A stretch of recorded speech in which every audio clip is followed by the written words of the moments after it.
अस्सलाम वालेकुम स्टूडेंट्स। सो हम लोग एंडो के अंदर थायराइड पढ़े थे और बस ये थायराइड का लास्ट ही वीडियो होगी इंशाल्लाह। इसमें हम लोगों ने अमाइड्रोन के बारे में पढ़ना है। अमाइड्रोन जैसे मैंने पहले आपको बताया कि एक एंटी एरिथमिक एजेंट है। अगर आपको थोड़ा बहुत फार्मा से एरिथमिया याद हो तो उसमें हम 4 ग्रुप्स में उसको डिवाइड करते थे, 1, 2 और 3 एंड 4। ठीक है, तो ये जो क्लास 3 से है ना, क्लास 3 से बेसिकली अमाइड्रोन बिलोंग करती है और इस अमाइड्रोन के अंदर बेसिकली आयोडीन होता है। ठीक है, और ये आयोडीन फिर depending upon body condition patient को हाइपरथायरॉयडिज्म भी कर सकता है और हाइपोथायरॉयडिज्म भी करता है। और इसकी ऑल्टरनेटिवली फिर उन पेशेंट्स के अंदर हम ड्रोन जो है वो यूज़ करते हैं। ठीक है, अब आप लोगों ने याद ही रखना है कि ये दोनों कंडीशंस कर सकता है, यानी मैंने कहा कि ये पेशेंट को हाइपरथायरॉयडिज्म भी कर सकता है और हाइपो भी कर सकता है। सो पहले हम हाइपर की बात करेंगे। हाइपर जो है ये किस तरह से करता है, उसमें भी फिर आगे ना 2 पैटर्न्स हैं। ठीक है, हाइपर में भी आपने याद रखना है कि हम कह सकते हैं drone associated type 1 hyper parathyroidism या टाइप 2। टाइप 1 ऐसे होता है कि ये उन लोगों के अंदर होता है जिनमें प्री एग्जिस्टिंग अंडरलाइन क्या पड़ा हुआ हो। नंबर 1 प्री एग्जिस्टिंग पैथोलॉजी हो। For example most likely pre existing क्या हो सकता है, हाइपर में ग्रेव हो सकता है। अच्छा, अब उन लोगों के अंदर जॉर्ज बेस्टो इफ़ेक्ट के थ्रू, जॉर्ज बेस्टो आपको बताएं कि जॉर्ज बेस्टो इफ़ेक्ट ये था कि जब आयोडीन जो है बाहर से बहुत ज़्यादा दिया जाएगा तो ये ज़्यादा आयोडीन क्या करेगा, T3 और T4 की प्रोडक्शन को ज़्यादा इन्हेंस करेगा और हार्मोन जितना ज़्यादा प्रोड्यूस होगा ज़ाहिर है उतना ज़्यादा प्लाज्मा में आएगा और हाइपरथायरॉयडिज्म हो जाएगा। ठीक है, अब ये वाला जो है इसमें आपकी T3 T4 की प्रोडक्शन सिंथेसिस ज़्यादा होती है। डायग्नोसिस के लिए हम लोग क्या करते हैं, डायग्नोसिस के लिए हम पेशेंट का अल्ट्रासाउंड करते हैं और अल्ट्रासाउंड के ऊपर बहुत इंपॉर्टेंट चीज़, क्योंकि उसका फंक्शन ज़्यादा हुआ है ना, सिंथेसिस ज़्यादा हुई है, तो इंपॉर्टेंट चीज़ हमें क्या मिलती है कि जो ग्लैंड है, ग्लैंड की तरफ ब्लड फ्लो इंक्रीज़ हुआ है, जो ये बता रहा है कि उसका मेटाबॉलिज्म जो है ना वो ज़्यादा हुआ है। अच्छा, और इसके लिए आपने याद रखना है इंपॉर्टेंट कि जो ट्रीटमेंट है मोस्टली हम लोग क्या ट्रीटमेंट देते हैं, एंटी थायराइड ड्रग्स देते हैं। क्यों? क्योंकि हम लोगों ने उसकी प्रोडक्शन को कम करना है। अब इसी के अंदर आपने याद रखना है कि टाइप 2 भी होता है। ठीक है, टाइप 2 अमाइड्रोन एसोसिएटेड हाइपरथायरॉयडिज्म में इंपॉर्टेंट बात याद रखनी है, एक तो ये नॉर्मल ग्लैंड के अंदर होता है, मतलब ये ग्लैंड वो नहीं है जिसमें ऑलरेडी कोई ग्रेव्स या कोई ऐसी पैथोलॉजी होती है। ठीक है, प्रीवियसली कोई थायराइड डिजीज़ इनमें नहीं होता। ये डायरेक्ट इफ़ेक्ट होता है आयोडीन का थायराइड की फॉलिकल के ऊपर और डायरेक्टली वहाँ से ये आयोडीन की जो अपटेक होती है वो बढ़ जाती है। ठीक है, और उसके बाद वो कहता है कि बल्कि डायरेक्ट इफ़ेक्ट होता है इसका, ये ग्लैंड के ऊपर डिस्ट्रक्टिव इफ़ेक्ट करता है। जब ग्लैंड की डिस्ट्रक्शन होती है तो उसमें जितना भी स्टोर हार्मोन है वो स्टोर हार्मोन बेसिकली रिलीज़ होता है into the circulation.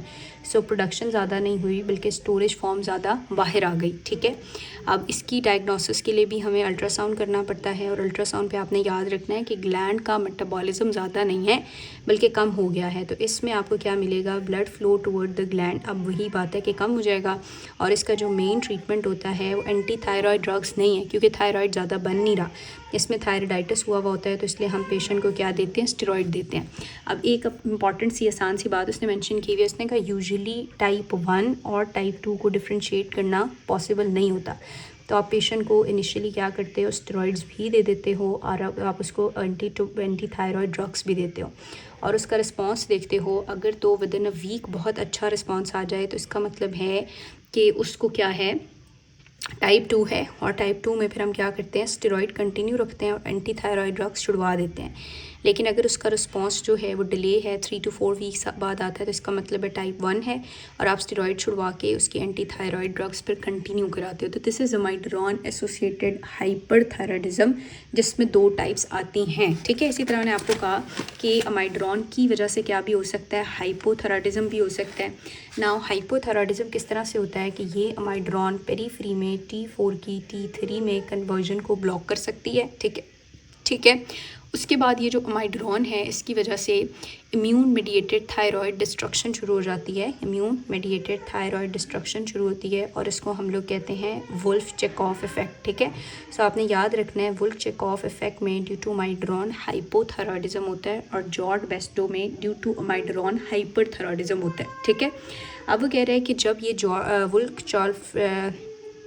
Wolf check of effect आता है। तो इससे जो भी आयोडीन का लोड है, आयोडीन की जो अपटेक है, आयोडीन की अंदर जो ऑर्गेनिफिकेशन, बाइंडिंग, ये सारे प्रोसेस इनहिबिट हो जाते हैं, जिससे फिर पेशेंट के अंदर ज़ाहिर है T3 और T4 जो हैं वो इनहिबिट हो जाते हैं। ठीक है, अच्छा, उसके बाद वो कहता है लेकिन एक जो नॉर्मल पर्सन होगा उसके अंदर ये खसूसियत होती है कि वो इस वुल्फ चेक ऑफ इफ़ेक्ट से स्केप कर जाता है और उसके T4 नॉर्मल हो जाते हैं। लेकिन एक पेशेंट जिसको ऑलरेडी कोई हाशिमोटो थायराइडाइटिस की कंप्लेन थी तो वो इसको इफ़ेक्ट को स्केप नहीं कर सकता और उसमें T3 T4 कंटिन्यूसली कम ही रहेंगे और उसको लाइफ लॉन्ग लेवोथायरॉक्सिन लेनी पड़ेगी। ये वो सारी बात है जो आपने ऑलरेडी भी की हुई है कि अगर उसमें थायराइड की डेफिशिएंसी है तो लेवोथायरॉक्सिन लेगा और थायराइड ज़्यादा है तो एंटी थायराइड ड्रग्स लेगा। सो ये आसान सी बात थी इसकी अमाइड्रॉन के साथ एसोसिएशन की। अब एक थोड़ी सी इंपॉर्टेंट चीज़ है, वैसे ये सर्जिकली इंपॉर्टेंट है। अब ये आगे वाले जो दोनों टॉपिक्स हैं ये सर्जरी वाइज ज़्यादा इंपॉर्टेंट है, लेकिन मैं थोड़ा सा बता देती हूँ कि अगर एक पेशेंट थायराइड नोड्यूल के साथ आता है ना, उसके गले के अंदर बस ये है कि एक स्वेलिंग है और एक नोड्यूल सी बनी हुई है, तो नोड्यूल के बारे में हम कंसर्न होते हैं। इस नोड्यूल के अंदर क्या हो सकता है, मेलिग्नेंसी हो सकती है। ठीक है, अब वो कह रहे हैं तकरीबन 5 to 10% लोगों को थायराइड नोड्यूल की प्रेजेंटेशन होती है। अब कौन सी ऐसी नोड्यूल है जो कि हमारी सस्पिशन रेज़ करती है कि कहीं ये नोड्यूल मेलिग्नेंट तो नहीं है?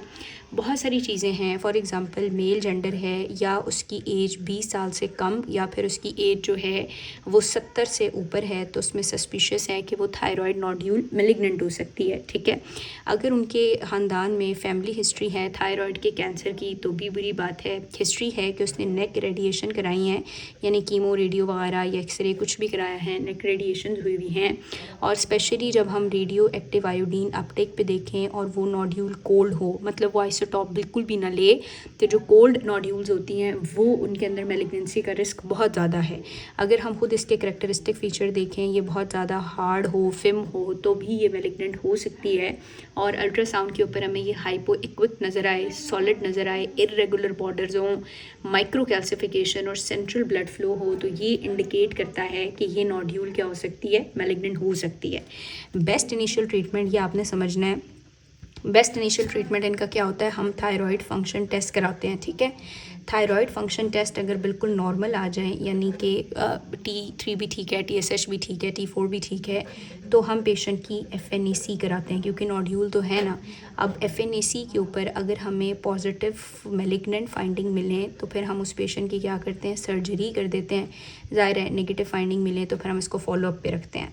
लेकिन अगर मैंने कहा कि थायराइड फंक्शन टेस्ट के ऊपर हाइपोथायरॉयडिज्म आ जाए, ठीक है, तो फिर हम तब भी क्या कराते हैं, उसकी FNAC करा रहे होते हैं या रेडियो एक्टिव आयोडीन आइसोटॉप करा लेते हैं। और अगर हमारे पास वो क्या हो, अगर वो क्या कहते हैं हाइपर फंक्शनिंग आ जाए, यानी हाइपर थायराइडिज्म आए, तो फिर ठीक है, कोई भी इन्वेस्टिगेशन की ज़रूरत नहीं है, क्योंकि हाइपर यूजुअली क्या होती हैं, बिनाइन होती हैं। क्लियर?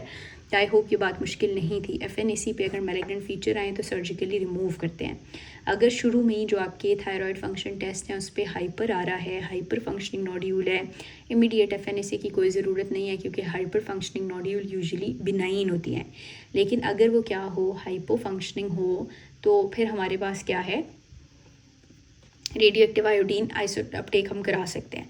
अगर तो उसका जो वो है ना, FNAC की तो ज़रूरत नहीं है, लेकिन अगर आपका वो हाइपर है या हाइपो है तो आप नेक्स्ट स्टेप क्या कराते हो, radio active iodine isotope. Radio active isotope पे वो हॉट नोड्यूल हो तब भी वो बिनाइन होती है, लेकिन अगर वो कोल्ड हुई, वो आइसोटॉप ना ले रही हुई, तो इसमें मेलिग्नेंसी का चांस और सस्पिशंस काफ़ी ज़्यादा होती हैं। ठीक है, तो ये इंपॉर्टेंट आपका MCQ पॉइंट है, आपको आना चाहिए। नाउ लास्ट थिंग आती है बेटे थायराइड के कैंसर्स। अगेन इंपॉर्टेंटली आपने इनको सर्जरी से ही अच्छे से कवर करना है। थायराइड के बिनाइन और मेलिग्नेंट कैंसर्स हैं, और यहाँ उन्होंने मेलिग्नेंट के 2-3 पार्ट्स डिस्कस किए, मैं उनको कर लेते हैं। सबसे पहले जो हमारे पास आता है वो क्या है, पेपिलरी कैंसर है। इसकी बस 2-3 चीज़ें आपने इंपॉर्टेंट याद रखनी है। पेपिलरी कैंसर एक तो मोस्ट कॉमन थायराइड कैंसर है, दूसरा ज़ाहिर है ये फीमेल्स के अंदर ज़रा प्रीडोमिनेंट है, इसकी 20 to 40 ईयर्स की एज की फ़ीमेल्स को इफ़ेक्ट करता है। मोस्ट लाइकली इसके लिए जो रिस्क फैक्टर या एटियोलॉजी है वो रेडिएशन, नेक रेडिएशन या रेडिएशन एक्सपोजर है। ठीक है, उसके बाद ये स्प्रेड कर सकता है थ्रू ब्लड भी और थ्रू लिम्फ भी, लेकिन ये ज़्यादा जो इसका स्प्रेड है वो लिम्फ्स के थ्रू होता है। ये डिफरेंशिएटेड थायराइड कैंसर जो है वो उसके अंदर आता है, डिफरेंशिएटेड थायराइड ट्यूमर्स के अंदर। इसकी प्रोग्नोसिस अपनी ओवरऑल अच्छी होती है। ठीक है, इसकी आप लोगों ने सिर्फ ये याद रखना है कि हिस्टोलॉजी या मॉर्फोलॉजी पे 2 इंपॉर्टेंट अपीयरेंस होती हैं। नंबर 1 कैल्सिफिकेशन हुई हुई होती है और समोमा बॉडीज़ या समोमा सेल्स हमें मिलते हैं, और दूसरा जो इसका इम्पटी अपीयरिंग न्यूक्लियाई है उसको हम लोग ऑर्फन एनआई न्यूक्लियाई कहते हैं। ठीक है, सो ऑर्फन एनआई न्यूक्लियाई बिल्कुल ऐसे इम्पटी सा न्यूक्लियाई होता है उसका। ठीक है, इम्पटी अपीयरिंग न्यूक्लियाई ये डायग्नोस्टिक फ़ीचर है। ट्रीटमेंट हम लोगों ने इसका क्या ही करना होता है, ट्रीटमेंट हम इसकी थायराइडेक्टमी कर देते हैं। थायराइडेक्टमी के बाद आप इसको लाइफ लॉन्ग लेवोथायरॉक्सिन देते हैं और आपने फॉलो अप पे थायरोग्लोबुलिन लेवल चेक करने होते हैं।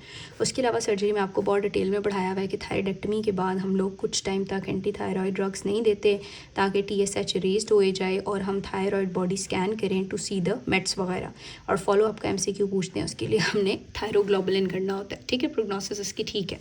नंबर 2 हमारे पास जो है वो क्या होता है, फॉलिक्यूलर कैंसर होता है। फॉलिक्यूलर कैंसर उधर होता है जहाँ पे आयोडीन डिफिशिएंसी हो, इसका risk factor is iodine deficiency. ये सेकंड मोस्ट कॉमन ट्यूमर है, ये भी डिफरेंशिएटेड थायराइड कैंसर्स में आता है। इसका रिस्क फैक्टर जो है वो आयोडीन डेफिशिएंसी है। वो लिम्फ्स के थ्रू ज़्यादा स्प्रेड करता है और ये ज़्यादा ब्लड के थ्रू स्प्रेड करता है। ठीक है, जेंडर वाइज बात करें तो ये भी फीमेल्स के अंदर ही ज़्यादा है। जो फॉलिक्यूलर एडिनोमा या ये फॉलिक्यूलर कैंसर है, इसको FNA की बेस पे डिफरेंशिएट नहीं किया जा सकता, सिर्फ बायोप्सी की बेस पे किया जा सकता है। बायोप्सी पे ये कैप्सूलर और वैस्कुलर इन्वेजन शो करेगा, ये भी आपका MCQ पॉइंट होता है। ठीक है, उसके बाद भी ट्रीटमेंट बिल्कुल वैसा ही है कि thyroidectomy and then follow up पे रखते हैं। तीसरा जो कैंसर है उसको बेटे हम मेड्यूलरी कैंसर कहते हैं। इसमें आपने M से 3 बातें याद रखनी है। एक तो ये कि ये मेड्यूलरी कैंसर है, दूसरी बात ये कि ये MEN2A या MEN2B म्यूटेशन के साथ जो है इन्वॉल्व होता है। ठीक है, सो मेड्यूलरी कैंसर के अंदर म्यूटेशन पाई जाती है ज़्यादातर किस जीन में, MEN2A और MEN2B जीन या MEN2 सिंड्रोम के साथ एसोसिएटेड होता है, विच इज़ मल्टीपल एंडोक्राइन नियोप्लेजियाज। ठीक है, और इसकी प्रेजेंटेशन में एक मैस होता है नेक में, उस मैस की वजह से ज़ाहिर है पेशेंट को प्रेशर सिम्टम्स आ रहे होते हैं, डिस्फीजिया हो सकता है। और आपने एक इम्पॉर्टेंट बात ये भी याद रखनी है कि आपका जो थायराइड की इस तरह फॉलिकल्स होती हैं ना, उनके बीच में पैराफॉलिक्यूलर सेल्स हैं। ये पैराफॉलिक्यूलर सेल्स कैल्सीटोनिन बनाते हैं। तो बेसिकली जो मेड्यूलरी कैंसर है वो इन पैराफॉलिक्यूलर सेल्स से अराइज होता है, और इसके मार्कर के तौर पे कैल्सीटोनिन जो है वो मेजर किया जा सकता है, वो इम्पॉर्टेंट रोल प्ले करता है।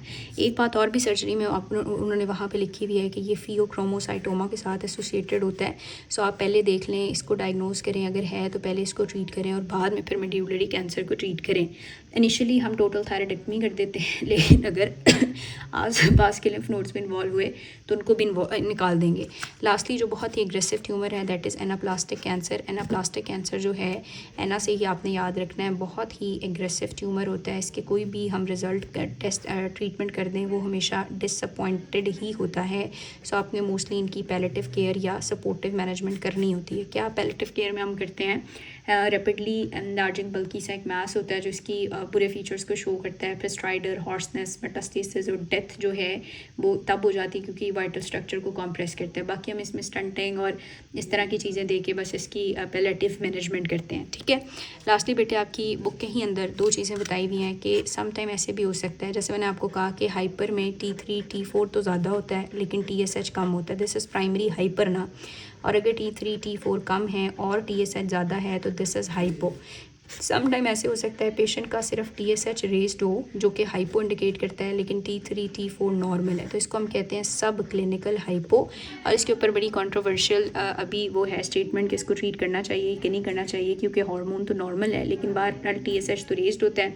TSH अबव 10 जाएगा तब आप इसको जो है वो मोस्टली ट्रीट करते हो। इसी तरह ऐसे भी हो सकता है कि TSH आपका कम हो जो कि बता रहा है कि हाइपर हो सकता है, लेकिन T3 T4 नॉर्मल है, तो इसको सब क्लिनिकल हाइपरथायरॉयडिज्म कहते हैं। और इसी तरह एक हमारे पास होता है सिक यूथायरॉयड सिंड्रोम, जिसके अंदर नॉन थायरॉयडल इलनेस होती है, या लो T3 सिंड्रोम भी इसमें कहते हैं, क्योंकि TSH अनडिटेक्टेबल होती है, T3 बहुत कम होता है और T4 रेज्ड होता है, और ये ड्यूरिंग इलनेस हो सकता है, इसलिए इसको सिक यूथायरॉयड सिंड्रोम कहते हैं। सो यहाँ पे हमने थायरॉयड जो है वो सारा कर लिया। आई होप कि आपको आता होगा। असल में सर्जरी में थोड़ा ज़्यादा अच्छा लिखा हुआ है, आप वहाँ से पढ़ें, उसके बाद आप यहाँ से एक रीड दे दें तो मोर देन इनफ है। इंपॉर्टेंट चीज़ें जो हैं वो इसके अंदर क्या थी, हाइपर हाइपो के फीचर्स आने चाहिए, मैनेजमेंट प्लान आना चाहिए, हाइपो में लेवोथेरोक्सिन दे दो, हाइपर में एंटी थायराइड ड्रग्स हैं, कार्बिमोजोल, मेथिमाजोल, प्रोपाइल थायोरेसिल, रेडियो एक्टिव आयोडीन दो, आयोडीन नहीं तो फिर आप थायरेक्टमी कर दो। थायरेक्टमी की कॉम्प्लिकेशन, थायरेक्टमी की इंडिकेशंस शायद मैंने नहीं बताई, वो ये होती हैं कि जब पेशेंट मेडिकल ट्रीटमेंट को रिस्पॉन्ड नहीं कर रहा, वो दवाई नहीं ले सकता, उसकी अपनी प्रेफरेंस है, वाइटल ऑर्गन कंप्रेस हो रहे हैं, तो फिर आप थायरेक्टमी कर देते हो। ठीक है, थायरेक्टमी की कॉम्प्लिकेशन क्या हो सकती है, हाइपोथायराइडिज्म हो सकता है फॉर लाइफ, हाइपोकैल्सीमिया हो सकता है, हाइपोपैराथायराइडिज्म होता है, और आपकी जो नर्व है वो पालसी, उसकी वजह से hoarseness of voice, recurrent laryngeal nerve damage हो सकती है, ये बात की कॉम्प्लिकेशन है। ड्यूरिंग सर्जरी भी आपको पता है हेमरेज हो सकता है, वूंड के इन्फेक्शन हो सकते हैं, थायराइड हार्मोन अगर आपने पेशेंट को यूथायराइड ना किया, वो सारा प्लाज्मा में आ गया तो उससे क्या हो सकता है, थायराइड स्ट्रॉम हो सकता है। ओवरऑल भी मैक्सिडीमा कोमा, थायराइड स्ट्रॉम भी इंपॉर्टेंट है। So this is all about your thyroid. इसमें से कोई कंसर्न के क्वेश्चन हो तो उनसे पूछना है। इंशाल्लाह मैं अभी आपको थायराइड की एग्जामिनेशन और मेरी कोशिश है कि इसमें से जो भी इंपॉर्टेंट साइंस है ना वो मैं एक दफ़ा दोबारा रिवीजन वीडियोज़ में डालूँ। तो इंशाल्लाह गेस्ट करूँगी मैं, कोई कंसर्न या कोई क्वेश्चन या एनी सजेशन तो वेलकम।